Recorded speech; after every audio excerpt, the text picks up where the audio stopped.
Victoire logique de Madrid face à Cadiz.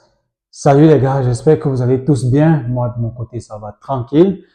Bienvenue pour ce nouveau rendez-vous durant lequel nous allons bien évidemment parler de la victoire du Real Madrid à domicile, 3-0 face à Cadiz.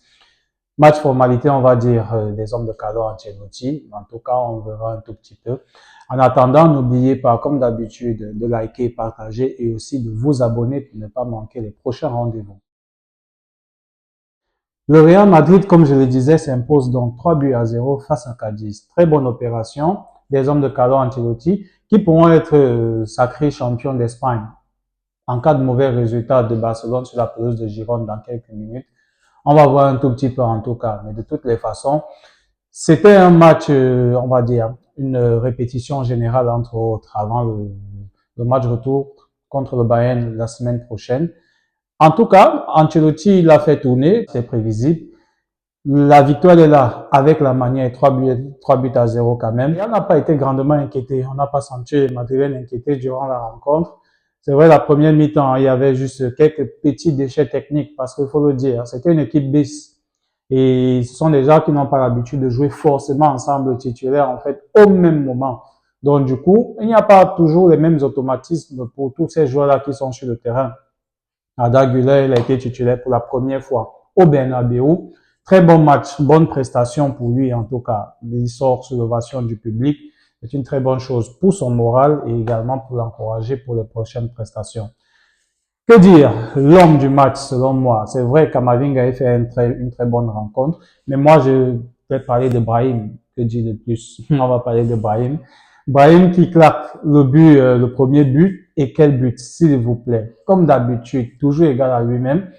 Il permet en fait de pouvoir enlever cette petite pression en fait, de savoir le match est encore à 0-0 et en mettant le premier but, ça ouvre la porte pour tous les autres buts qui suivent par après. Maintenant, il a encore passé décisif pour qui? Pour Jude Bellingham. Jude Bellingham, je le disais déjà lors de ma vidéo précédente, à savoir hier, lorsque je présentais les matchs à suivre pour ce week-end. Déjà en termes de pronostic, j'avais déjà prévu que Madrid devait gagner le match en question avec un minimum de 1,5 buts pour Madrid. Là, ils sont allés carrément avec 3 buts, bien évidemment. Même si c'était l'équipe B, je le disais déjà, ça allait être un match, une formalité en tout cas, même pour cette équipe-là.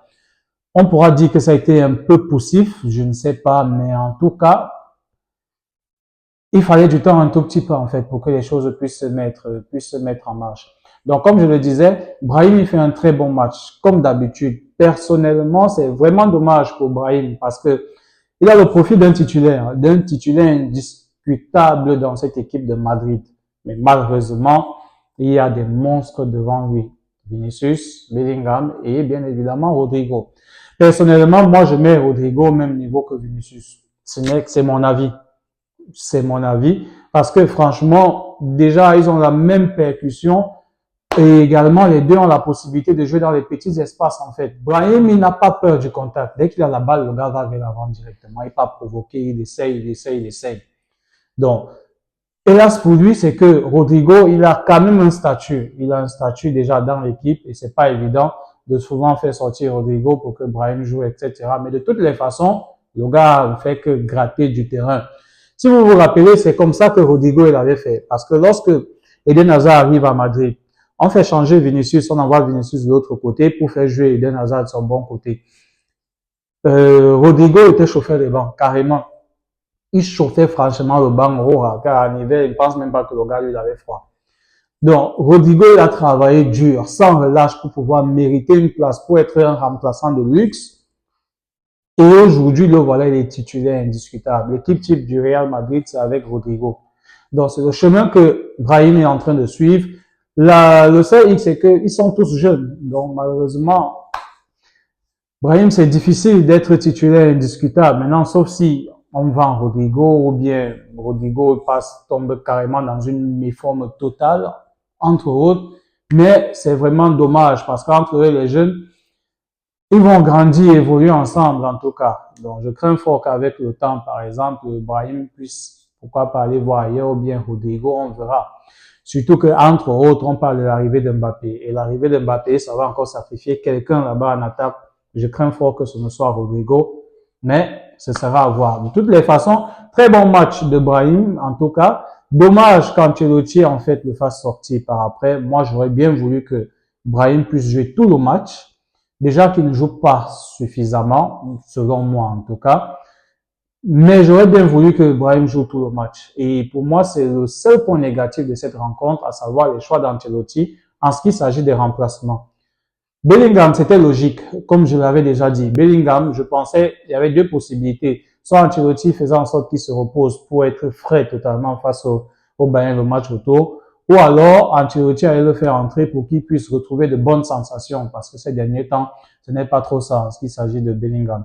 Et là, il a fait entrer Bellingham, et ça a payé, il était buteur, très bonne chose pour le moral, il est reparti pour l'avant 22e but de la saison pour Bellingham. Donc, et hormis ça, comme je le disais tantôt, pour moi, c'est dommage parce qu'il a fait sortir Brahim. Vinicius, pour moi, ne doit pas jouer ce match. C'est vrai, maintenant, les joueurs, ils ont leur ego et tout ce qui va avec. Vinicius ne doit pas jouer ce match. De la même façon que Valverde ne doit pas jouer ce match. Il doit nous préserver ces gars pour que les gars arrivent suffisamment frais. Valverde est le joueur qui a joué le plus de minutes depuis le début de la saison. Et à ce moment-ci, il fallait que les deux se reposent.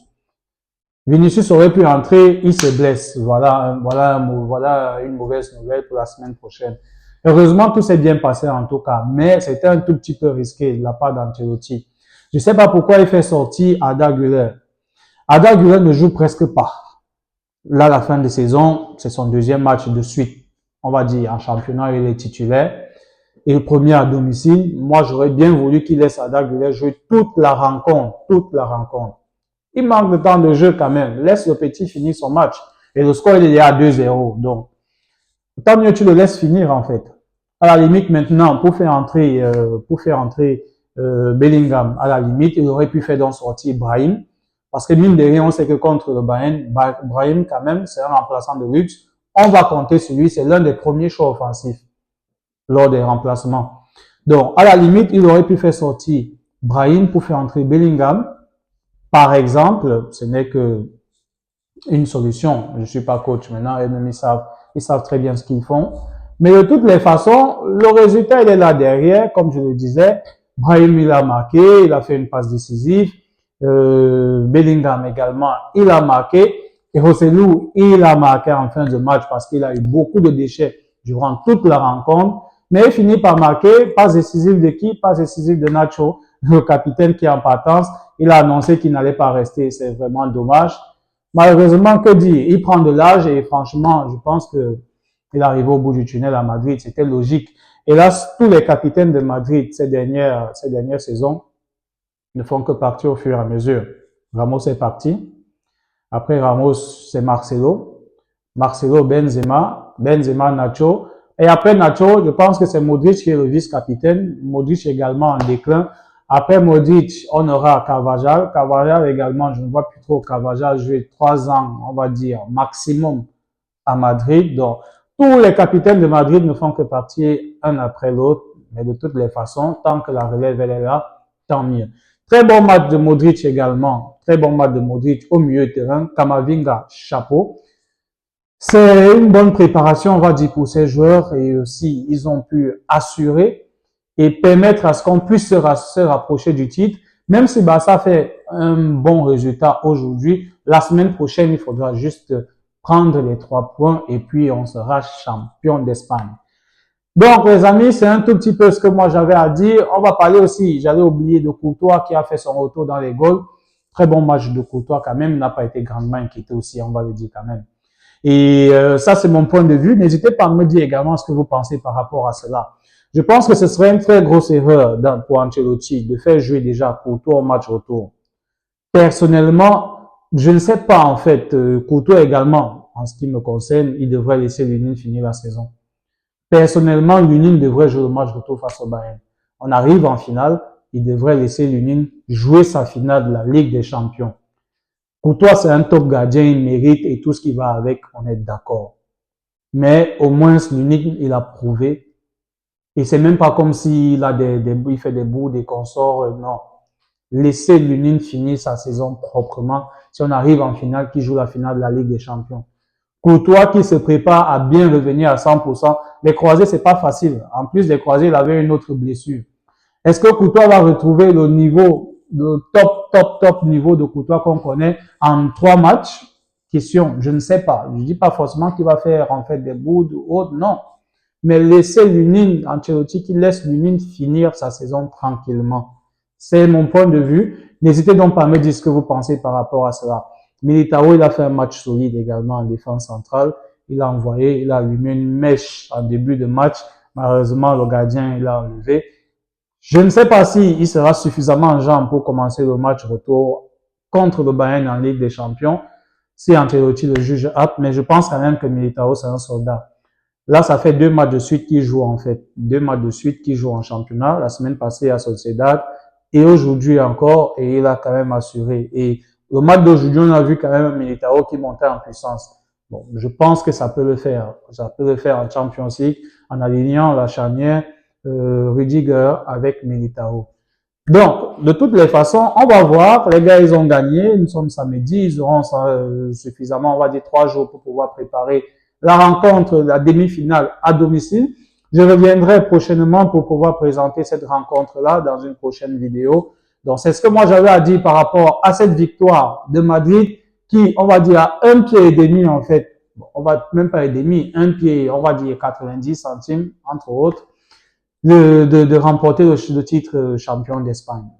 De toutes les façons, continuez à liker, donnez-moi vos points de vue. Je me ferai toujours un plaisir de pouvoir échanger avec vous en commentaire et bien évidemment, restez connectés pour le prochain rendez-vous.